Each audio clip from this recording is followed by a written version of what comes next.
mangkak dia pakej 3 terus pun nak pergi Mekah. Doa tak ingat, apa pun tak ingat, tak apalah tuan-tuan. Pergi di Mekah ni tuan-tuan, berapa ramai jemaah haji yang duduk di padang Arafah tak boleh manfaatkan hari Arafah tu tuan-tuan.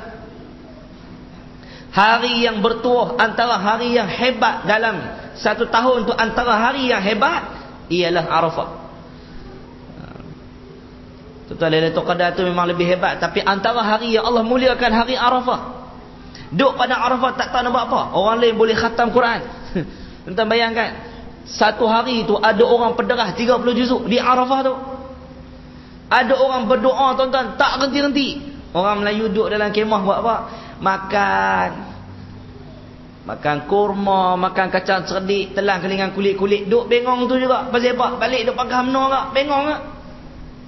Ni telang kacang cerdik, kelingan kulit-kulit tuan-tuan. Lepas tu duduk dalam tu lena, sat-sat dia mandi je gitu lah. Ada tuan-tuan tak tahu nak buat apa. Tanya pakcik macam aku nak, tak reti. Bayar pakej 23,000 pergi Mekah, balik-balik. Orang panggil haji. Aku orang panggil haji pun kira jadi lah. Jadi orang panggil haji lah, kira aku tak apa dah. Aku kalau pergi Mekah ni, orang panggil haji pun kira okey lah. Tuan-tuan yang dirahmati Allah, nak kira gitu Abu Jahal, Abu Lahab buat haji tuan-tuan, tapi haji tak betul. Di Mekah ni daripada zaman Nabi Ibrahim sampai Nabi Muhammad, orang duk tawaf tak berhenti tuan-tuan. Sewaktu mereka syirik dengan Allah dulu ni, Abu Jahal, Abu Lahab tawaf juga Kaabah, buat haji juga. Tapi haji cara depa, nak kira gitu Abu Lahab buat haji, memang dia buat haji, tapi buat haji depa semua berhala. Cara mereka tawaf ikut kepala otak mereka. Ni Abu Lahab, Abu Jahal tawaf juga. Kita dah dengar cerita Abu Talib ialah Tok Wan Nabi yang merupakan diamanahkan oleh bangsa Quraisy untuk beri makan minum kepada orang yang datang haji. Sebab tu Nabi kempen masa haji tu, Nabi duk kempen, jom masuk Islam. Kemah ke kemah Nabi pi, Nabi ajak jom masuk Islam. Nabi jumpa kaum ni, bagi negara kamu untuk aku takbir, aku nak sebar Islam. Ada yang setuju, ada yang tak setuju. Maknanya haji berlaku ketika mana Nabi masih kecil. Mana Abu Lahab, Abu Jahal tu orang yang rajin tawaf di Mekah, bahkan mati di Mekah, minum air Zam-Zam sedia-sedia tuan-tuan, mangkak juga. Pada ingat kita pergi Mekah 40 hari tu, kalau balik lawan Tuhan lagi. Sebab tu saya katakan, orang yang menentang hudud Allah tak layak minta doa ke Allah. Tak layak. Tak layak. Dia tidak boleh bertuhankan dengan Allah, dia kena cari Tuhan lain, sebab dia kata Allah ni tak betul. Dia kata tak ada dalam Quran. Baru ni nama apa hak penasihat agama Menteri Terengganu mai ceramah kat tepi masjid Tembak. Dia kata hudud tak ada dalam Quran. Lah ni tok imam ustaz-ustaz dah politik kan masjid, duk cerita bab hudud. Mana ada dalam Quran dia kata. Orang yang berzina dia kata kahwin dah, kerja dengan batu sampai mati, ambil tawanan, mana ada dalam Quran. Pak besok hang mampu, besok kami nak tanya tengok keluarga hang. Nak kapan ni tengok tamanah, mana dalam Quran sebut kapan, berpalai. Dalam Quran tak mana tulis kata kubur kena korek kau ni menghadap ke kiblat. Hang hambak mai tak mana. Kalau jumpa ayat kami buat. Kalau tak jumpa kami gulung-gulung dalam plastik tu, tekan masuk buat macam tiang elektrik. Tiang elektrik tu pacak kepala bawah, kaki duduk atas. Bola kerih kerana tanpa cucuk buat tulisan, senang malaikat nak remuk. Hang cari mai. Ambil tak mana ni yang kata mati kena kapan? Kena korek lubang, kena ada liang ni, hang ambil mana? Mana dalam Quran tak sebut pun. Surah mana sebut? Pakailah nak kira Quran saja, kita pakai Quran saja. Tengok, nak jadi lagu mana ke dia? Sebab tu tuan-tuan, Quran ni Allah datangkan dia dengan Nabi. Nabi menterjemahkan Al-Quran itu mengikut kehendak Allah, bukan ikut kehendak Nabi. Nabi terjemah Quran ikut kehendak Allah. Sebab itu kita kena terima Nabi.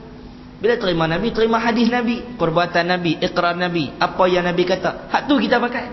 Nabi rejam orang dengan batu, kita ikut Nabi buat.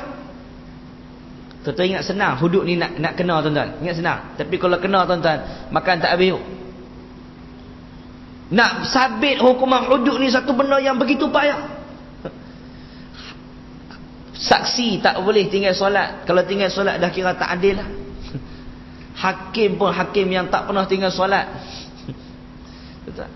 Dia kata tu dia ustaz, lepas ni kalau orang zina tak ada saksi, buat dulu hudud, lulus dulu undang-undang tu. Kalau kena sekali tuan-tuan, Nabi kata kalau boleh jauh keluarga kita, jauhkan orang itu daripada hukuman hudud. Bukan syok-syok nak hukum orang. Tapi kalau dah ada bukti betul-betul tuan-tuan, saksi dah betul-betul clear, memang dah tengok nampak apa semua tuan-tuan, kalau kena memang makan tak habis. Kalau seorang kena, kesan dia cukup hebat tuan-tuan, orang lain tak berani melakukan perkara yang demikian. Itu kesannya. Islam bukan sonok-sonok nak buat hudud ni. Hudud tu maksud dia had, kerak buang, berhenti dekat tu. Had, hudud, sempadan. Ni pergi Mekah, turun-turun dekat Jeddah tu dia pecah tulis hudud. Sempadan negeri Saudi Arabia dia tulis hudud. Dia kata tengok sampai dalam pasport aku pun ada politik hudud. Hudud tu mana sempadan. Ada makcik seorang pergi Syria, UMNO saya bawa berjalan tuan-tuan, keluar daripada Syria nak pergi Lebanon, cop hudud. Dia kata ustaz ni apa tulis hudud ni, sekali balik saya kena buang kerja apa ustaz, dia tulis hudud dalam pasport saya ni. Tu ada ha dal waw dal, marah dah. Dia kata biarlah ustaz, saya kena tak boleh naik dah ustaz gaji saya ni ada tulis hudud dalam pasport saya. Pula hudud tu sempadan. Tuan-tuan dan dirahmati Allah Subhanahu wa taala. Baik, hadis kita malam ni hadis yang ke-25. Betul ya, berhenti 2 bulan ni. Muslimin muslimat yang dirahmati Allah Subhanahu wa taala, yang pertama bulan Ramadan dulu, bukan saya tak sudi mai, kita bagi laluan kepada guru kita Al-Fadhil Ustaz Halim Nasir hafizahullah. Tuan-tuan, dia lapang tarikh tu, kita bagi kat dia. Untuk guru kita bukan orang lain, bagi dia mai, tak ada masalah. Dia tu tahu ustaz soal ni merajuk ke apa ke, dah tuan-tuan, bukan pasal merajuk apa. Kita bagi laluan kerana apa? Untuk guru kita minta, kita bagi tuan-tuan, tak ada masalah. Yang penting kuliah berjalan. Kemudian bulan Syawal saya yang minta tangguh, raya tak habis tuan-tuan. Depa kata puasa sebulan, raya sebulan sungguh. Ganti dengan khutbah baru ni. Baik, dan malam ni kita datang seperti biasa. Muslimin muslimat yang dirahmati Allah. Baik, hadis malam ni tuan-tuan diriwayatkan daripada Aisyah. An Aisyah radhiyallahu anha qalat, qultu lin nabiy sallallahu alaihi wasallam, hasbuki min safiyatin kaza wa kaza, hasbuka min safiyata kaza wa kaza. Wa qala ba'd ar-ruwah ta'ni qasira, faqala laqad qulti kalimatan law muzijat bima'il bahri lamazajathu. Qalat wa hakaitu lahu insanan faqala ma uhibbu anni hakaitu insanan wa inna li kaza wa kaza. Rawahu Abu Daud wa rawahu Tirmizi wa qala hadisun hasanun sahih. Daripada Aisyah radhiyallahu anha berkata, aku pernah berkata kepada Nabi SAW, cukuplah bagimu Safiyah itu begini-begini. Sudah-sudahlah tu bang, kan orang bila bermadu ni dia, tuan, Safiyah ni bila bermadu, biasalah madu yang paling pahit, madu hak boleh bergerak tu lah, hak Tok Imam jual. Tok Imam dia jual madu yang cukup pahit, bawa balik rumah, yang ni madu yang bukan sebotol, seorang. Oh, yang ni paling pahit. Walaupun isteri tu sepupu kahwin, sepupu, dua-dua orang sepupu, isteri pertama sepupu dengan isteri yang kedua, rapik daripada kecil ni. Okey, pasal madu ya, masa muka teruk. Tuan-tuan, nak habaq kata poligami ni susah. Kalau mampu silakan. Rasulullah nak habaq kata susah. Orang perempuan ni dia ada satu sifat perasaan dalam hati dia berlain daripada orang lain. Tuan-tuan, payah. Nak habaq bukan kata Nabi gagal, Nabi berjaya, tapi susah tuan-tuan. Nabi nak tunjuk kat umat dia susah. Nabi kahwin bukan kerana nafsu, banyak sebab-sebab Nabi kahwin tuan-tuan, tidak lain tidak bukan ialah tujuan untuk memperjuangkan agama Allah Subhanahu wa taala. Nabi kahwin dengan Aisyah ni, dulu dia kata Nabi gila betina. Sebab Nabi ni orang yang gila betina, macam-macam. Baik, kalau betul lah Rasulullah ni orang yang gila perempuan, takkanlah umur Nabi 25 pi kahwin dengan perempuan umur 40 tahun, janda pula, dah 2 kali dah kahwin. Nabi suami yang ketiga. Kalau betul lah Nabi ni orang muda yang gila, benda-benda yang tak elok, dia tak cari lah perempuan yang umur 40 tahun. Nabi akan cari orang yang umur 9 tahun ke 10 tahun ke. Baik, Nabi kahwin dengan Khadijah, senyap. Orang Quraisy tak kata dah Nabi gila perempuan. Senyap. Kenapa Nabi kahwin dengan Khadijah? Kita dengar cerita, kata Nabi ni pergi berniaga, balik untung lebih, maka Khadijah berkenan dengan Nabi. Bukan pasal Nabi berniaga untung lebih tu yang dia berkenan. Dia tengok bila mana dia bagi upah dekat Nabi tu, Nabi buat apa? Nabi berniaga untung. Ya, memang dia seronok untung. Nabi bagi upah, bagi duit dekat Khadijah. Khadijah serah balik kepada Rasulullah sebagai upah dia berniaga. Nabi ambil duit tu, Nabi buat apa tuan-tuan? Nabi ronda tiap-tiap lorong di Mekah. Mana-mana ibu tunggal, anak-anak yatim, orang-orang susah yang tak ada makanan, Nabi cukupkan makanan di rumah mereka. Dengan apa tuan-tuan? Dengan duit yang Nabi pergi berniaga tu. Hak ni yang menyebabkan Khadijah tertarik. Bukan pasal Nabi bawa perniagaan yang untung. Hak tu salah satu lah. Tapi benda yang besar dia nampak Nabi ni ada sifat amanah. Bila dapat duit, dia buat apa tuan-tuan? Dia bantu orang-orang susah. Dia bantu ibu-ibu tunggal. Dia bantu dalam perjuangan kepada menegakkan keadilan. Ni kerja Nabi. Dapat duit, habis ke tu. Kita lah ni menuju ke sebuah negara, satu negara yang sedang menuju ke arah maksiat yang dibentuk oleh Barat. Kerja, ujung minggu bermaksiat. Macam Barat 5 hari bandak daripada sunyi. Tuan-tuan kalau pergi bandak-bandak besar, tuan-tuan sunyi. Tapi di ujung-ujung minggu, Sabtu dan Ahad, mereka keluar berpesta.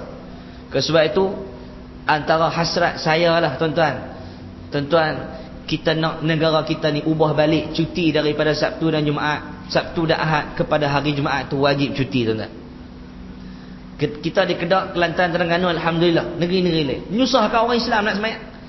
Bila kita nak khutbah, depa hak ustaz takat 2 suku ya, depa nak pergi kerja. Tengok tuan-tuan, negara Islam menyusahkan orang Islam sendiri. Tak membesarkan hari Jumaat, sedangkan Jumaat ni hari yang besar dalam Islam. Kita negara Islam mengutamakan hari Sabtu dan hari Ahad. Hari orang Yahudi, hari orang Kristian. Orang Islam kena kerja.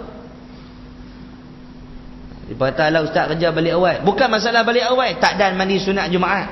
Main masjid tu kira bismikallahumma ahya wa amut. Kira nak lena. Ni ustaz pergi 2.30 nak masuk kerja balik. Tuan-tuan, kalau khatib lewat susah hati semayang tak usyuk. Hei, lama pula dah. Apa ni? Silap aku main masjid ni. Dia jadi gelisah. Semayang dia tak khusyuk, maka kurang pahala dan terkadang bawa kepada tak sah solat terus. Kesan dia pasal apa? Pasal kerja hari Jumaat. Tuan-tuan, hak ni, hak tu hasrat saya lah. Tuan-tuan, wallahu alam, hasrat saya macam tu. Kalau mereka tak boleh ubah, tunggu zaman saya jadi Perdana Menteri, saya ubah tuan-tuan. InsyaAllah, muda lagi. Mok 28 baru. Tunggulah 20 tahun lagi boleh ha. Muslimin muslimat yang dirahmati Allah Subhanahu wa taala. Betul boleh ke ustaz? Datuk Seri Nizar tu siapa tahu dia nak jadi tuan-tuan. Tak cuih naik tak ada masalah apa-apa. Clear Tapi dah ada menteri fasola pergi duk rampas. Sidang buah pokok. Menteri fasola. Ni awak lah sidang buah pokok ni.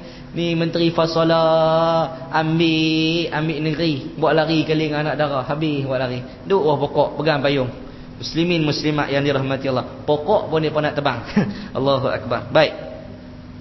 Kemudian tiba-tiba Nabi kahwin pula dengan Aisyah. Aisyah ni isteri yang ketiga Nabi.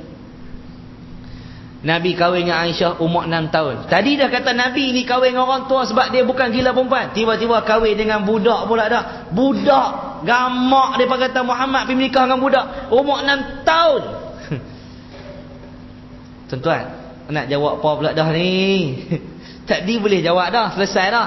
Kahwin dengan orang tua, orang yang umurnya lebih daripada Nabi 40 tahun. Sebab dia minat dengan sifat amanah Nabi. Dan bila Nabi dapat wahyu, dia peluk Nabi tu, peluk dalam keadaan sayang, seperti seorang ibu memeluk anaknya. Orang yang berumur peluk suami dia lain daripada isteri muda. Isteri tua peluk lelaki. Lelaki kalau boleh, sudahlah tu. Tapi kalau bini muda peluk, hujan-hujan ni pakai tak main mayang lah, rehat, cuti MC terus.